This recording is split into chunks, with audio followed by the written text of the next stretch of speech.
And viewers, addressing the nation from the ramparts of the Red Fort on the Independence Day today, Prime Minister Narendra Modi said individuals with a Maoist mindset had entrenched themselves within the corridors of powers for years, influencing policy even through advisory roles on government committees.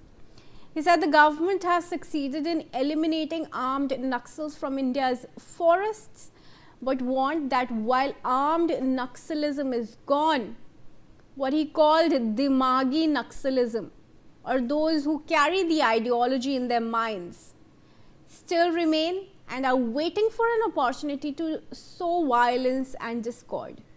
The Prime Minister called for identifying and isolating these elements and urged the nation's youth to align with the mainstream effort to build a developed India. Let's first listen into the Prime Minister's statement. आज मुझे खुशी है कि नक्सली माओवादी हिंसा आखिरी सांस भी शायद रहने की अब तो ताकत नहीं रही है। जहां पर कभी धरती रक्त रंजित रहा करती थी, आज उसी नक्सल क्षेत्रों में, उसी इलाकों में नक्सल मुक्त होने के कारण विकास, विश्वास और प्रयास का तिरंगा लहरा रहा है। हथियारी नक्सल तो गए, लेकिन दिमागी नक्सल, ये दिमागी नक्सल मौके की तलाश में है। हिंसा, अराजकता के वो रास्ते खोज रहे हैं, समाज को गलत राह पर घसीटने के लिए भांति भांति के दांव कर रहे हैं। इन दिमागी नक्सलियों को पहचानना होगा, इन दिमागी नक्सलियों को आइसोलेट करना होगा। All right, let's open this up for discussion. I'm joined in now by former Indian Navy officer Mr. Dewan, who's joining us. Retired Commander Bhushan Dewan is there with us. I also have senior journalist Raj Lakshmi Joshi and political analyst Shekhar Vijay. Thank you to you all for joining us, and my greetings on the occasion of 80th Independence Day. Commander Bhushan Dewan, I want to start with you, of course. Prime Minister Modi has given a stern message. हथियारी नक्सली तो गए, पर दिमागी नक्सली मौके की तलाश पर है. This is his exact words today from his address at the Red Fort. How do you interpret?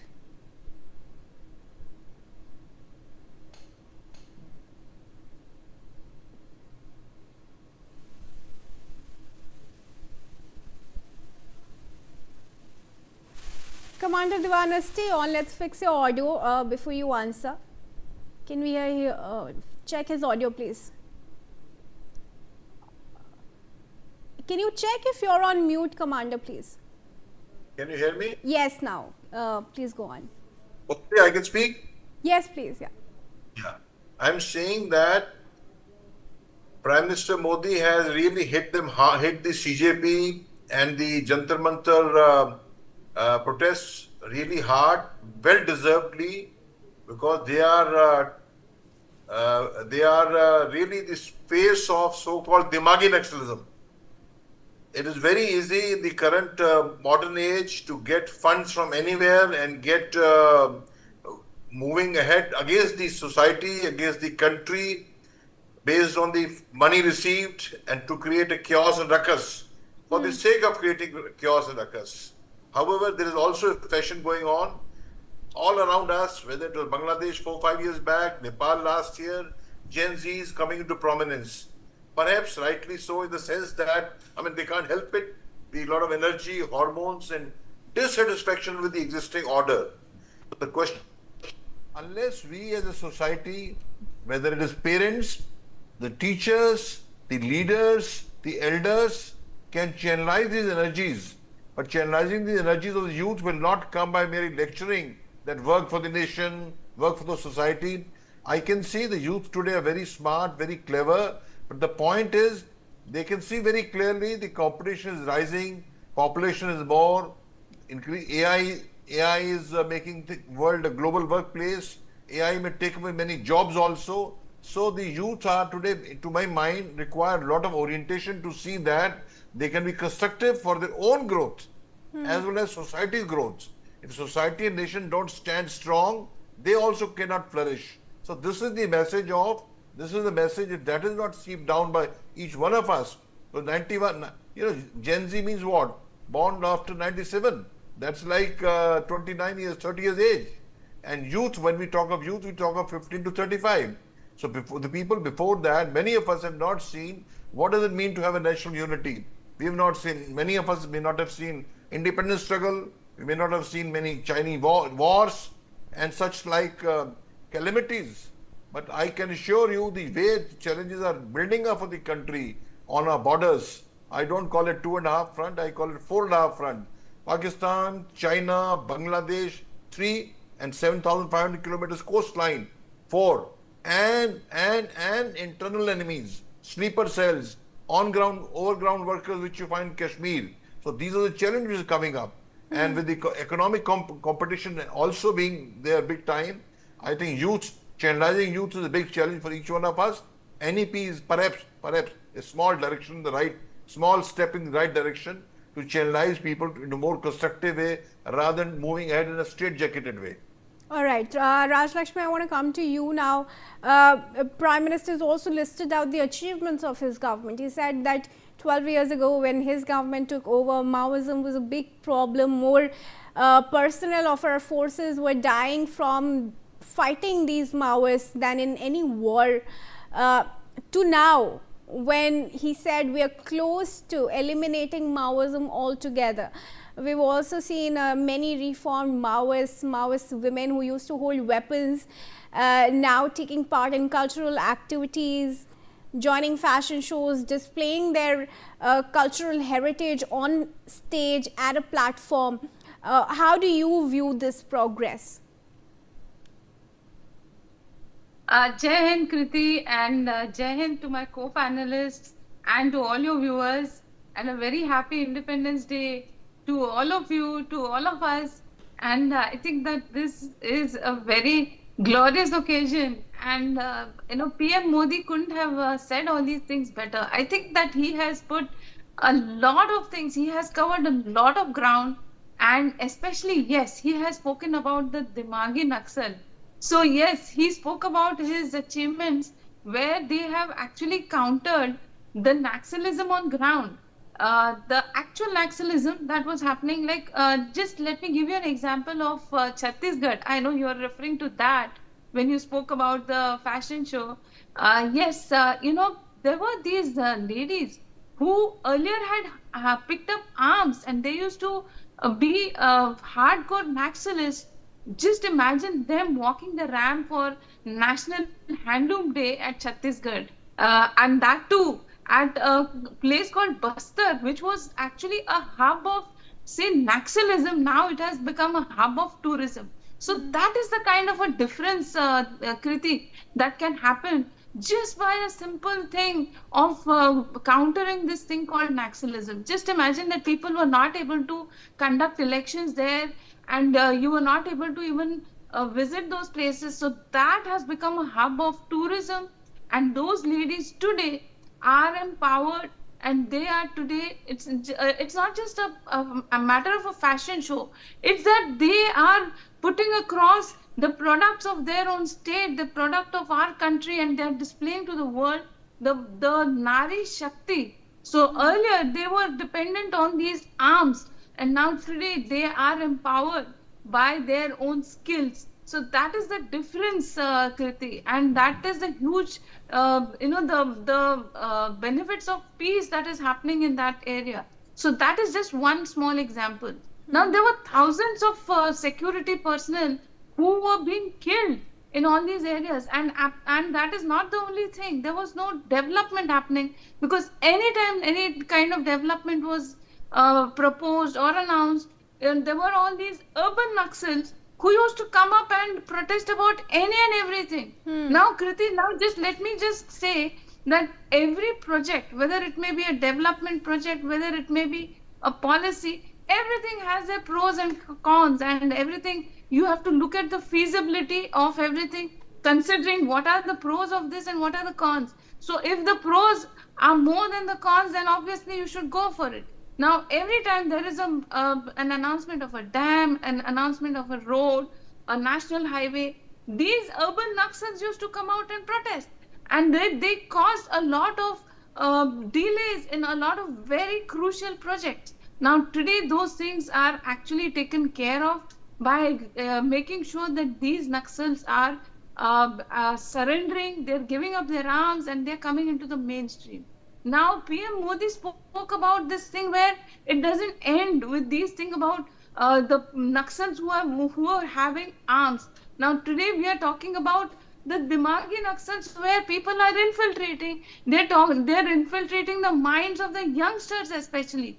Now, Commander Diwan, he was speaking about the CJP. Now, let me just remind you that Gen Z is supposed to be people who are lesser than 30 years of age. Now, the people connected with the Cockroach Janata Party, none of them is below 30.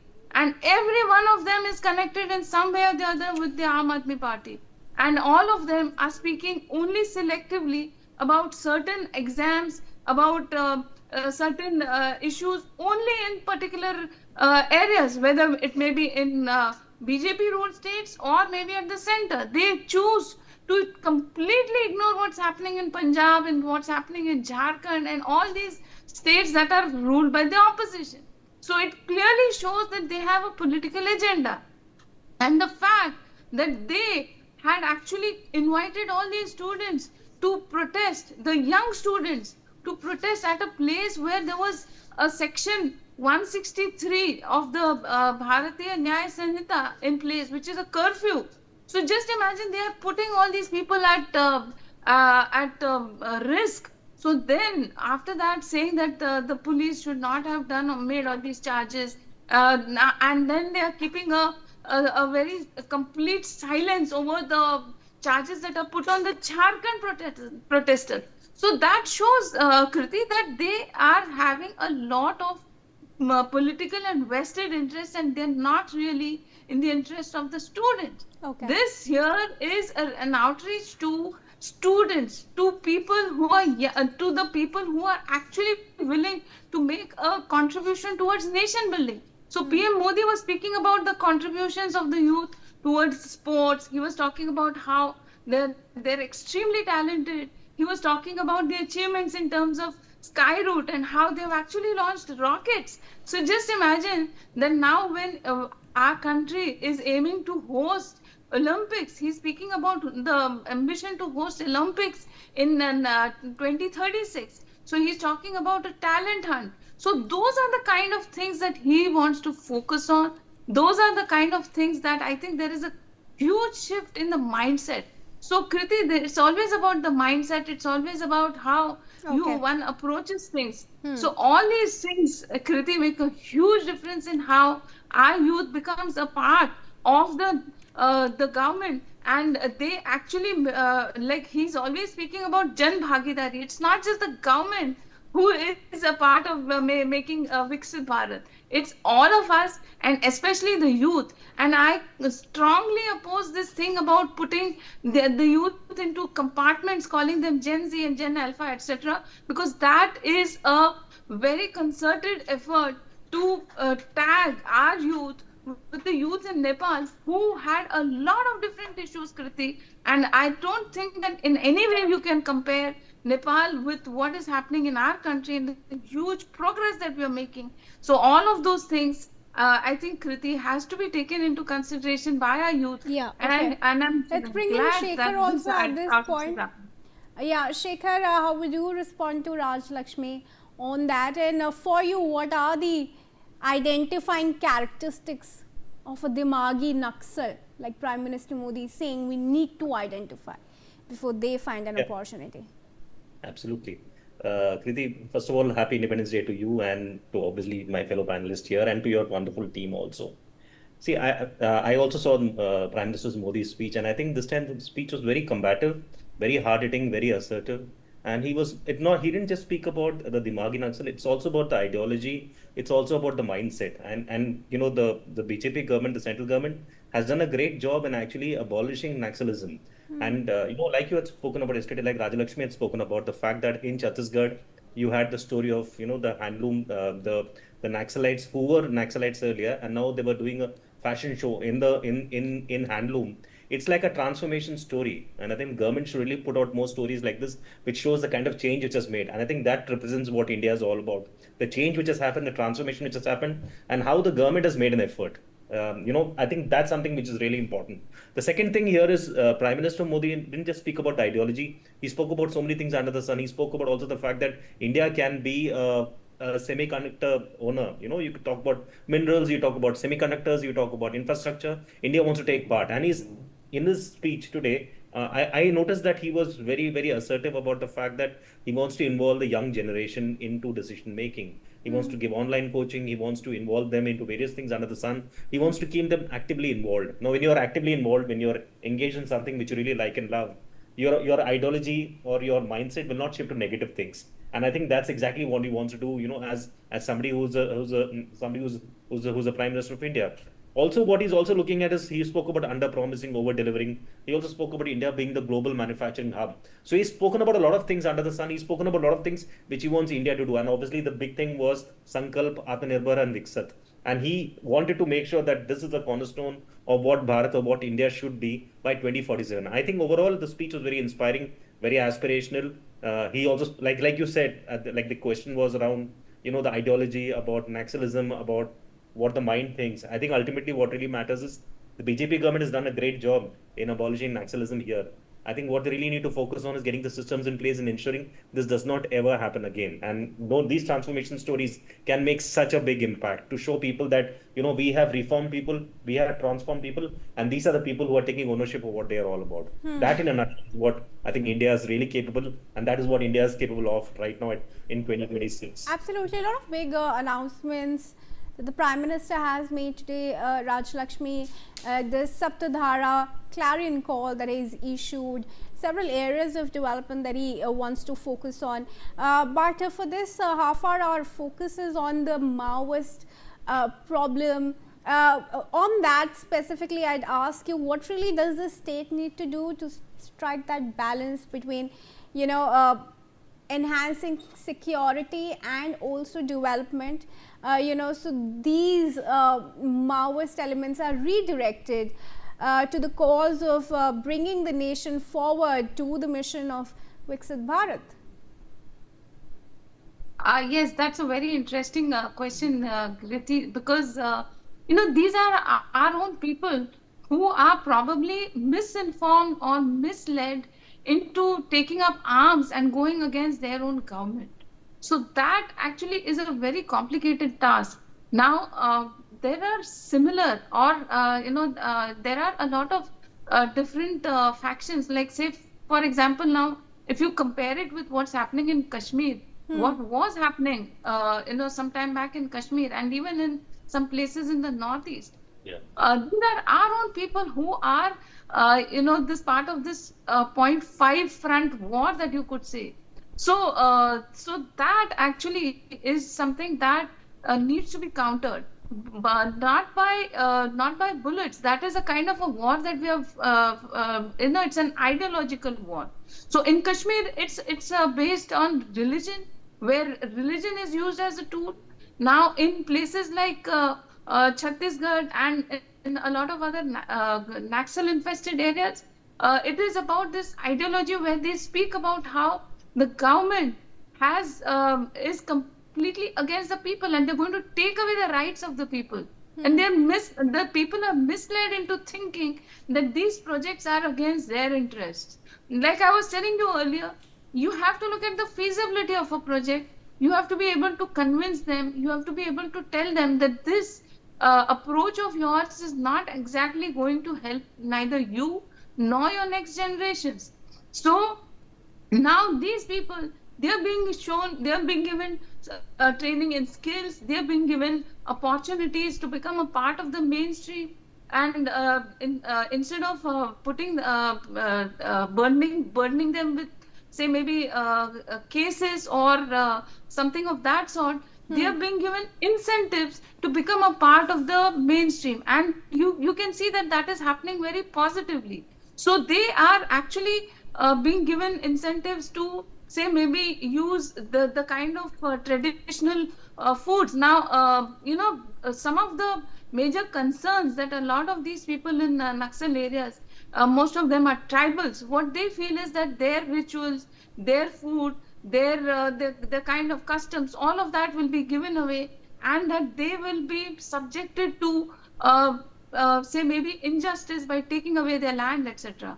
Now instead what is happening is their own foods, their own products, their own customs are being projected, they're being presented to the world in a very positive way. So look at how the International Millets Day put the millets on the international map, and even a lot of the traditional tribal foods, they became a part of what was being projected to the entire world. PM Modi did that, and you can see that that had happened not just in our country but by the United Nations. So these kind of things. So you have like Millets Cafe and a lot of these things where tribal women are actually able to have all these kind of initiatives. They have a lot of businesses now. So they are given incentives, they are given opportunities to start their own businesses, to become prosperous. And that is how, when people see that this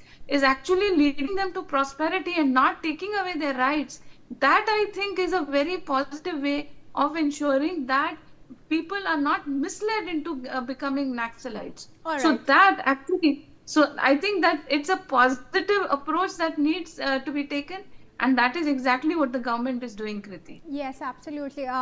Thank you very much to you both for joining us on this discussion, and very important one, the message that Prime Minister Modi has given.